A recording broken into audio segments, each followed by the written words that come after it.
अस्सलाम वालेकुम, I am clinical dietitian Ayesha Nasir and I work at holistic care. आज की इस वीडियो में हम डिस्कस करेंगे उन कॉमन मिस्टेक्स के बारे में जो कि वज़न कम करते हुए हम सब कर रहे होते हैं। पहले ये होता था कि मैं कोशिश करती थी मैं अपने माइंड में सब कुछ रखूं, लेकिन इस दफ़ा मैंने चीज़ों को बेहतर करने के लिए, जैसे हर कोई टाइम के साथ साथ सीखता है, तो मैंने अपने पॉइंट्स बना लिए ताकि कोई भी पॉइंट मैं मिस ना कर सकूं। सो हम फर्स्ट पॉइंट से स्टार्ट करेंगे। कौन सी वो गलतियां हैं जो हम वेट लॉस के दौरान सब लोग कहीं ना कहीं कर रहे होते हैं। सबसे बड़ी और सबसे कॉमन मिस्टेक है अनरियलिस्टिक गोल सेट कर लेना। हम रियलिस्टिक गोल ही सेट नहीं करते। जैसे एक खातून है जिसके 5 बच्चे हैं, उम्र है उसकी 40 साल, हाइपोथायरॉयडिज्म भी है, पीसीओएस भी है, और जब वो मेरे पास आएंगी आके कहेंगी महीने में 15-20 किलो कम करा दें, हमने 1 महीने का ही डाइट प्लान लेना है। ऐसे नहीं होता। मतलब आपको प्रैक्टिकल अपना गोल सेट करना है कि आप आइडियली कितना वेट कम करना चाहिए और आप कितना कर सकते हो। एक बंदा जिसने ज़िंदगी में कभी डाइट नहीं की, उम्र है 20 साल, लड़का है तो उसका वेट ज़्यादा अच्छा कम होगा। ख़वातीन भी अच्छा वज़न कम कर लेती हैं। मतलब 20-25 पे अनमैरिड फीमेल और तरह से वेट रिड्यूस करेगी। 40 साल पे चूँकि हमारे विद एज हमारा मेटाबॉलिज्म भी स्लो हो जाता है।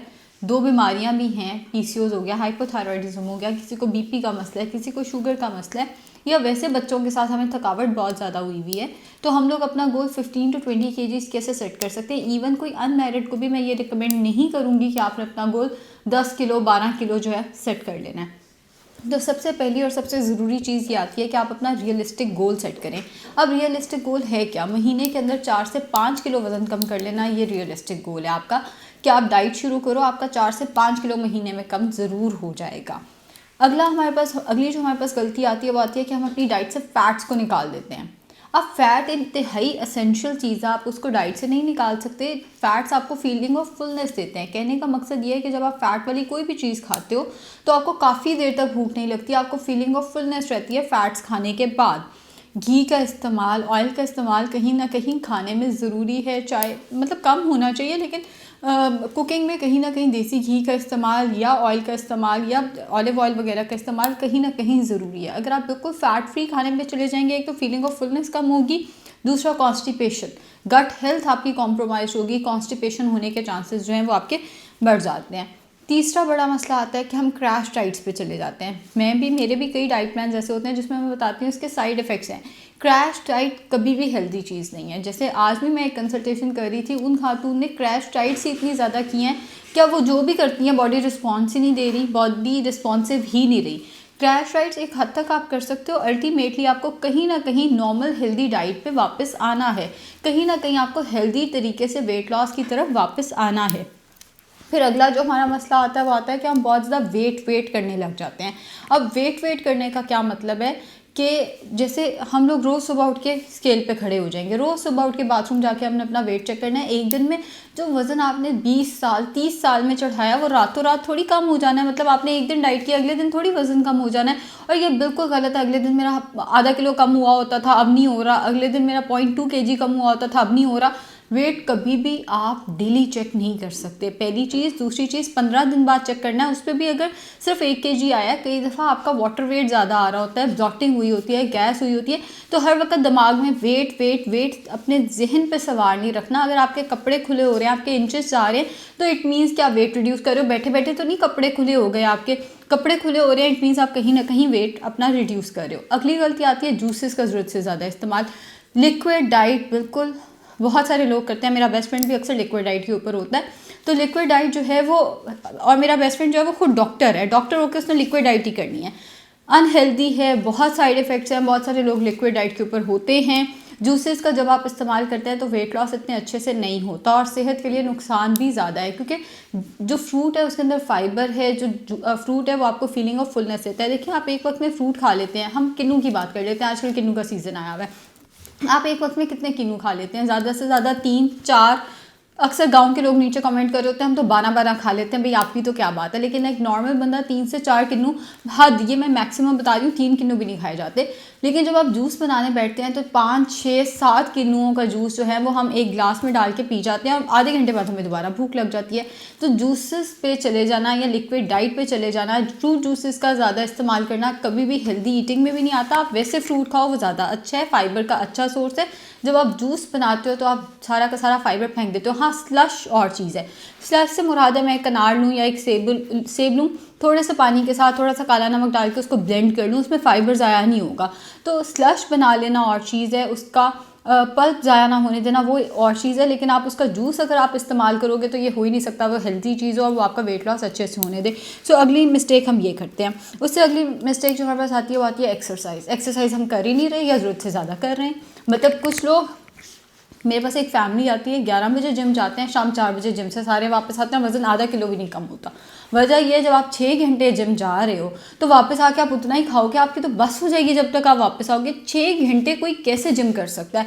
आप प्रैक्टिकली अगर मैं देखूँ ना, 6 घंटे जिम नहीं हो सकता। अगर मैं अपना थोड़ा सा दिमाग यूज़ करूँ, इट मीन्स कि वहाँ पे गप्पे शप्पे ज़्यादा लग रही हैं, दिमागी तौर पे हम ज़्यादा थक रहे हैं। हम तो 6 घंटे जिम कर रहे हैं। कोई कितना भी स्ट्रांग हो वो 6 घंटे मुसलसल जिम नहीं कर सकता। वहाँ पे आप सिर्फ टाइम वेस्ट करते हो। उससे बेहतर है कि आप फोकस रह के, फोकस ट्रेनिंग आधे घंटे में, 1 घंटे में, चलो आधा घंटा वो आपने कार्डियो कर लिया, आधा घंटा आपने वेट लिफ्टिंग कर ली, उसके बाद वापस आ जाओ। आप सिर्फ पूरा दिन गुजारने के लिए, खवातीन से मिलने के लिए जिम चले जाते हो, उसके बाद दिमाग में उल्टा बैठ जाता है हम तो 6 घंटे जिम करके आए हैं। तो एक्सरसाइज ना करना या ज़रूरत से ज़्यादा करना, दोनों चीज़ें जो हैं वो कहीं ना कहीं वेट को स्टक कराती हैं। फिर आता है कि लो प्रोटीन या लो फाइबर पे चले जाना। प्रोटीन वेट लॉस के लिए बहुत इंपॉर्टेंट है। प्रोटीन भी और फाइबर भी, दोनों आपको फीलिंग ऑफ फुलनेस देते हैं, आपका पेट भरा हुआ रहता है। प्रोटीन, हाई प्रोटीन तो कहीं ना कहीं आपको डिनर में रखना ही होता है, एक हेल्दी लाइफस्टाइल के लिए भी। बहुत हाई प्रोटीन पे नहीं जाना। तो हाई प्रोटीन और हाई फाइबर जो है वो वेट लॉस के लिए ज़रूरी है। अक्सर लोग हाई प्रोटीन हाई फाइबर पे नहीं होते। फाइबर का इस्तेमाल ना होने के बराबर, जैसे मैंने बताया, जूसेस का इस्तेमाल नहीं कर रहे होते, इसबगोल का इस्तेमाल नहीं कर रहे, चिया सीड्स का इस्तेमाल नहीं कर रहे, जिससे कॉन्स्टिपेशन हो रही है। और कॉन्स्टिपेशन या आपको भूख लग रही है, बेवक्त की भूख लग रही है, तो कॉन्स्टिपेशन एंड बेवक्त की भूख की वजह से आपका वेट जो है वो बढ़ने लग जाता है। अगली चीज़ आती है स्नैक्स की। स्नैक्स का मतलब जो मैंने यहाँ पे पॉइंट लिखा था, मैं कहना ये चाह रही थी, अगर आपको भूख नहीं लगी, जैसे मैं अपने डाइट प्लान में कहती हूँ नाश्ते और दोपहर के खाने के दरम्यान में एक फल खा लें। आपको नाश्ते और दोपहर के खाने में भूख ही नहीं लगी तो ज़बरदस्ती ठूंसना नहीं है। अगर नहीं भूख लगी तो ना खाएं, फ़र्ज़ नहीं है। और अक्सर ना मैं अपना डाइट प्लान बना के एंड पे कहती हूँ ये चीज़ आपको अलाउड है लेट नाइट, लेकिन आपने मैं डाइट प्लान पे इसलिए नहीं लिखूँगी, अगर मैंने लिख दिया तो आप समझेंगे कि आप पे फ़र्ज़ है। लेट नाइट स्नैक्स हो गए, दिन के स्नैक्स हो गए, अगर आपको भूख नहीं है तो आप ना खाएं। ये चीज़ें आप पे फ़र्ज़ थोड़ी है कि तुनना नहीं है, अपने आप को ठूंसना नहीं है अंदर। अगर आपको भूख है तो फिर आपने खाना है, नहीं भूख तो आप उस मील को मिस कर दें। हाँ, ये ज़रूर देख लें कि पूरे दिन में मैंने एक फ्रूट खा लिया, नहीं खा लिया, एक गिलास दूध पी लिया या नहीं पी लिया, बस ये 2 चीज़ें ज़रूर देख लें। अगर आपने दूध नहीं पिया पूरे दिन में और डिनर का टाइम हो गया तो आप आधा कप रायता, 1 कप रायता डिनर के साथ ले लें। फ्रूट आपने नहीं खाया तो एक फ्रूट चलो सलाद के अंदर डाल के डिनर के साथ ले लिया। बेवक्त भूख के तौर पे आपने उसको स्नैक्स को बेवक्त भूख में नहीं मतलब बेवक्त भूख में लेना है, ना भूख हो तो फिर नहीं लेना। मेरे वर्ड्स कुछ इधर उधर हो रहे हैं, मैं कहना ये चाह रही हूँ अगर भूख नहीं है तो आपने स्नैक नहीं लेना, बेवक्त भूख लगी है तो फिर आपने लेना है। अगला आता है हमारे पास प्रोसेस्ड फूड्स। प्रोसेस्ड फूड से मुराद ये है, जैसे ग्रैनुला बार्स हो गए हमारे पास। ग्रैनुला बार्स मैं भी अक्सर यूज़ करती हूँ। कई दफ़ा ये होता है हम वर्किंग लेडीज़, हम सुबह सो के उठते हैं, कुछ नहीं है, क्लाइंट ऑनलाइन कंसल्टेशन के लिए वेट कर रहा है। इस केस में क्या होता है, अब नाश्ता बनाने का तो टाइम नहीं है, इवन अगर मैं अपनी हेल्प को भी बुलाती हूँ तो उस पर भी टाइम लग जाता है। हम भी ग्रैनुला बार जो है वो इस्तेमाल कर लेते हैं, इवन मैं भी कभी कभी ग्रैनुला बार इस्तेमाल कर लेती हूँ, लेकिन मैंने अब वेट मेंटेन करना है, मेरा ज़्यादा फोकस वेट मेंटेनेंस की तरफ है। प्रोसेस फूड जितनी हो सके अवॉइड करें। नाश्ते में घर की बनी हुई चीज़ों को प्रेफर करें, दलिए ज़्यादा बेहतर ऑप्शन है। इवन ब्राउन ब्रेड की निस्बत 1/3 रोटी ज़्यादा अच्छी ऑप्शन है। मैं ब्राउन ब्रेड क्यों कहती हूँ मैं आपको वो भी बता दूँ। जहाँ मैं कहती हूँ ना ब्राउन ब्रेड का एक स्लाइस, इट मीन्स 80 कैलोरीज की बात हो रही है। जहाँ मैं कहती हूँ आधी रोटी, हर घर की रोटी का साइज़ डिफरेंट है। मैं आधी रोटी कहती हूँ, लोग पेड़ा मोटा कर देते हैं, तो ये वाला काम नहीं चलेगा। ब्राउन ब्रेड में सिर्फ इसलिए कहती हूँ 80 कैलोरीज के लिए, वरना बेहतर ये है कि आप छोटी रोटी ले लें नाश्ते में, छोटा सा आप कम से कम ऑयल के साथ पराठा ले लें, कोई दलिया ले लें, वो किया जा सकता है। प्रोसेस्ड चीज़ें जितनी हैं, ग्रैनुला बार्स हो गए, हमारे पास मूसली वगैरह आ जाती है, उसको आप अवॉइड करें। सीरियल्स को भी, इवन वीटाबिक्स का नाम मैंने पिछले दिनों लिया, लेकिन सीरियल तब है जब आप अपना मील प्रिपेयर नहीं कर सकते। अगर आप अपना मील प्रिपेयर कर सकते हैं तो फिर आपने सीरियल्स को जितना हो सके आपने अवॉइड करना है। उनमें प्रिजर्वेटिव्स चले होते हैं, कहीं ना कहीं एडिड शुगर उनके अंदर मौजूद होती है। सो ये हो गए पॉइंट, मैं एक दफ़ा चेक कर लूँ मैंने कुछ मिस तो नहीं कर दिया। नहीं भी मैंने कुछ मिक्स नहीं किया। सो मेरी टीम भी मुझे देख रही है ये क्या कर रही है। आज भी बाद में यही लोग कहते हैं ये वाली गलती तू कितनी नहीं, तो अब मैं कर रही हूँ सारी की सारी बातें। तो ये हो गई वो मिस्टेक्स जो हम डाइट के दौरान, वो गलतियाँ जो हम डाइट के दौरान कर रहे होते हैं, इनको आप अवॉइड करें एंड फोकस्ड रह के एक रियलिस्टिक गोल सेट करके रोज़ वेट चेक किए बगैर अपना वेट लॉस करें। वेट हर एक का कम हो जाता है, सिर्फ थोड़ा सा सेल्फ कंट्रोल की ज़रूरत होती है। शुक्रिया।